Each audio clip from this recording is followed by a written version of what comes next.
Hi guys, welcome to Soccer Rapid. So this weekend we have the London derby between Arsenal and Tottenham. So who do you got, Fred? Yeah, that's a very tough question now, because if you asked me this question last season, I would have probably told you that Tottenham will win easily. Yeah. But Arsenal, they've changed. They are a completely different team. They've been winning consistently.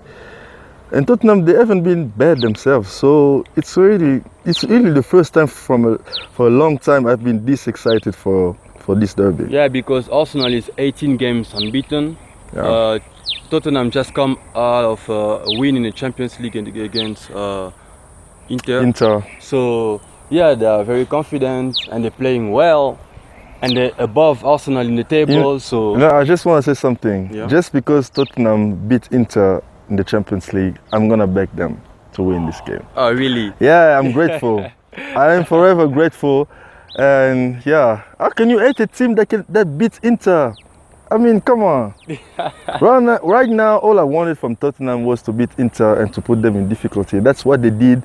So I'm backing them to win against Arsenal. That's the only reason. Yeah, and the other thing is they rested all the major players during the Europa League games on Thursday. So all the players were like rested. So they're gonna come in the game very fresh. Well, Arsenal. But Tottenham, yes, that was Arsenal. And Tottenham played all the players because they had to win that game. But it's tricky, because you can also say that Tottenham are really fired up because they just came out of a game and they actually won it. So they have really left that game against Inter on a high note. So they're really going to come with really that spirit, that winning mentality they have right now. Yeah, so I think they're in a good way. So it's going to be a very, very interesting game. So in terms of the team performance lately, Arsenal, Tottenham. Yeah, I don't know, because because I always look at the bench, and you have both teams have great coaches. Like you have Emery and you have Pochettino with Tottenham. So both are really tactically really gifted. They really know when to make changes and who to play and who not to play. And they know their team. And they know their teams. And their players. Yes. Yeah. For example, when you see Emery actually benching someone like Mesut Ozil, you can think like it's crazy or something. But then you watch the game and it actually makes sense. Yeah. Because the way they're playing without Ozil is different when they play when Ozil is on the pitch. That just means he has a plan. So yes, he chooses his players depending on the opponents. Right now, I don't even know who are going to play against Tottenham, because I need to know what Emery thinks. And right now, I don't know what he thinks. And whatever he chooses, I think it will be for the better. For the better. I think at first it's gonna look at who is fit. Yeah. And secondly, he's gonna look at the opposing team and see how strong they are, how they play. I think he must have done his homework by now, so he'll know exactly how he should set up his team to go and face them. So, no, it's gonna be a very interesting game, because Tottenham, apart from beating Inter in the Champions League this week, they also beat Chelsea last weekend. Yeah, Chelsea. Whoa, that was not a game. That was an humiliation for Chelsea. They got slaughtered. Chelsea was nowhere to the level they've been playing since the beginning of this season. If you were being fair though, I think Chelsea haven't met a team like Tottenham since the start of the season. Like a team hungry for victory like Tottenham was. Like it was like they were both head to head when it comes to the table. Yeah. So it was about overtaking the other. Yeah. And Tottenham just wanted it more than them. But I think the way they played, they didn't really play like they used to play. Like they didn't show the quality that we know they can. Oh, Chelsea. Yes, Chelsea. Have you seen the number of chances Tottenham have missed? Me, I would have loved to say that I was surprised, but I'm not surprised, because if you have been following Sarri since Serie A, you know how his teams just crumbles. They crumble like well, you know, when you expect them the least, that's where they disappoint. So that's why when Sarri came to Chelsea, I told people that I'm not expecting Chelsea to actually be title contender because of these kind of things. But I think it's And after they started winning all their games, people were talking to me like, hey, why are you saying now they're winning the games? And I was just telling them, just wait. But it's still the beginning of the season, and they lost one game to a very good team. We can't say it's the first of many, trust me. We can bet on that. It's the first of many. Okay. Watch them crumble many times this season, just like Napoli did to give the title away to Juventus many years ago. Like they did it last year, they did it the year before. And I'm not saying it's just Sarri's fault, because to be fair, he makes his team play well. But I think sometimes he doesn't have what it takes to spark his players when it comes to big games that decides the titles or something like that. He's just missing that thing, and I don't think he has found it, because I just saw what I've seen in Napoli again in Chelsea, and it's not looking good. And don't you think that it's because maybe of Hazard's form? That they perform well when Hazard is in form, and when he doesn't, they don't? Kind of, but you can't just rely on one player if you're really serious about winning the title. Well, I guess that's true, because... You see a team like Juventus, they have Cristiano Ronaldo, who is one of the best players in the world. But even when he's not there, you can see them always play the football. Yeah. And Chelsea, if they have that ambition to win the title, or even to come close to winning the title, they need to rely more on the team than one player. Hazard, we know Hazard, it's not the first season we have seen him play. He's one of the most inconsistent players in the world right now. So you can't expect to be carried by a player who's not going to give you his best game every week. That's just the truth. And I'm not even blaming Hazard, because we are so used to seeing players like Messi or Ronaldo that we forget that this is just how it is sometimes. We see, we've seen it with someone like Salah this season. No. But the thing is, what is happening with Eden Hazard, right? It's not like we're trying to compare him to Cristiano and Messi.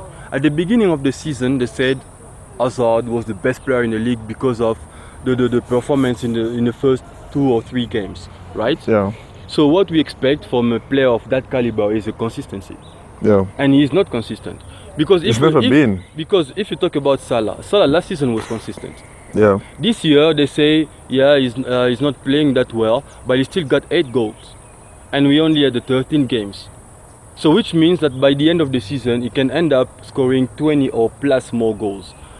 I think this is pretty much consistent. If you can score 30 goals in your first But I think season, the difference is Liverpool is not relying only on Salah.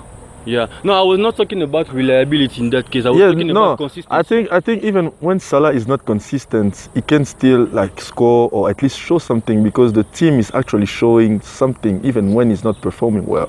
Yeah. Chelsea's when Hazard is not performing, you don't feel like they are trying to make him perform at his level, because he's just dead when he's not playing. Especially going forward, because you can say in the midfield there's someone like N'Golo Kante or Jorginho. So in the midfield, I think they're pretty consistent. When it comes to the attacking force, there's someone like Morata who is pretty much shit. I think. But he scored goals recently. I think we can pretty much declare Morata as a shit striker. That's all we can do. And Giroud has been shit since Arsenal, so I'm not even surprised if he's not scoring. I'm more surprised if Giroud scores than when he doesn't score. So yeah, that's where Chelsea is right now. So when Hazard is not performing in the attack, they have no one. That's the problem. Okay. When Salah is not performing, they have Mane, they have Firmino, they have even players from the midfield to rely on. That's the thing. Okay, so if we have to go back to Arsenal and Tottenham now. Yeah. We know Tottenham now, they have Son who is back, who scored a brilliant goal against Chelsea. Yeah. And we can expect him to do like some crazy stuff against Arsenal. So I don't know.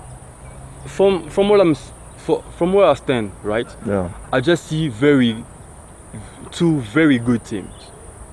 In Arsenal, yeah. Arsenal is a good team right now. Very good.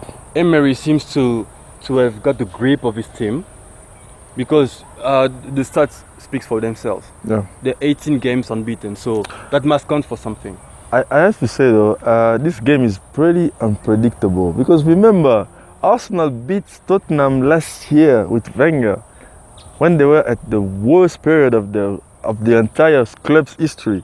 Yeah, that's what I'm saying. It's because and it's then a derby. Tottenham beat them again like a few months later. Yeah. So you can already see what kind of game it is. It's not even about form or what coach is doing, whatever. It's more about just the game, the moment. No, I think the rivalry between Tottenham and Arsenal is so big right now that it doesn't matter in which form the two teams are. Exactly. When I mean, most derbies are like this. Yeah.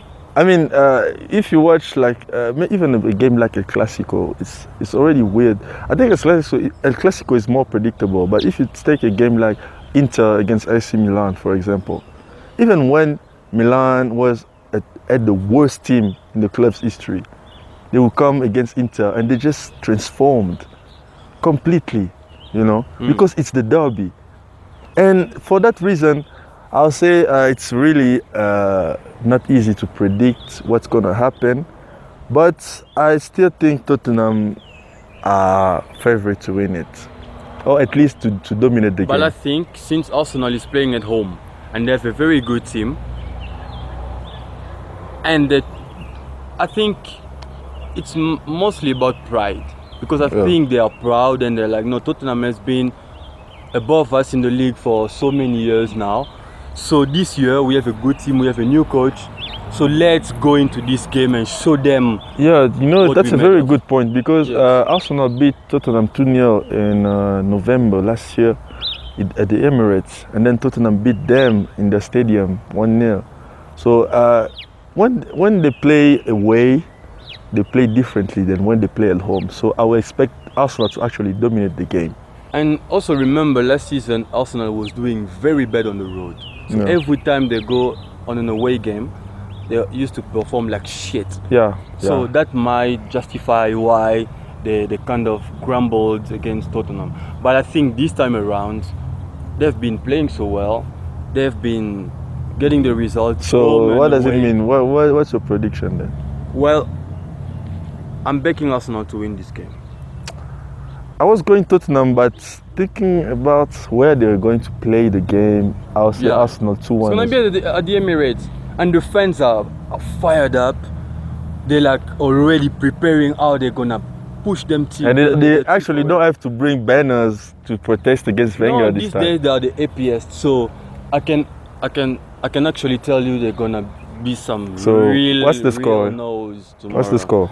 The score. Okay, I know there's gonna be score. Excuse me. I know there's gonna be goals. So I'm gonna go for 2-1 Arsenal. Same, 2-1 Arsenal for me as well. So let's see. Maybe a draw is possible. Maybe 1-1 as well. But I'll go for 2-1. No, I'll go for Arsenal. 2-1, yeah. Oh, but my blood clot young is gonna score a goal. I know. And Aubameyang has been on fire. Yeah, Aubameyang has been like pretty good. Aubameyang has been pretty good, because he's like scored what 8 goals in 13 games. But on the other side we have Harry Kane. Yes. Who has been scoring a lot as well. Yeah, true. Yeah. But he hasn't scored as much this season, has he? More reason to score against Arsenal. And yeah. Well, that's what makes this game very interesting. Yeah. Because you have Harry Kane on one hand, you have Aubameyang in the other, and all of them. And then Lacazette. Good team. You have Lacazette. And then you have Eriksen. Then you have Dele Alli. Then you have Son. Wow. Yeah. This is going to be. I still back Arsenal to win 2-1. Yeah. Me too. Aubameyang, you need to score a goal, and maybe Lacazette another goal, and Harry Kane one, and then we have a. I think Eriksen will score for Tottenham. Eriksen. Yeah. Okay. All right. So that wraps it up for our game preview. Follow us for the post-match reaction, and thank you for following us. See you. Cheers. Thank you for watching our channel. If you like our content, show us some love by hitting the like button and hit the subscribe button to keep up with any further content.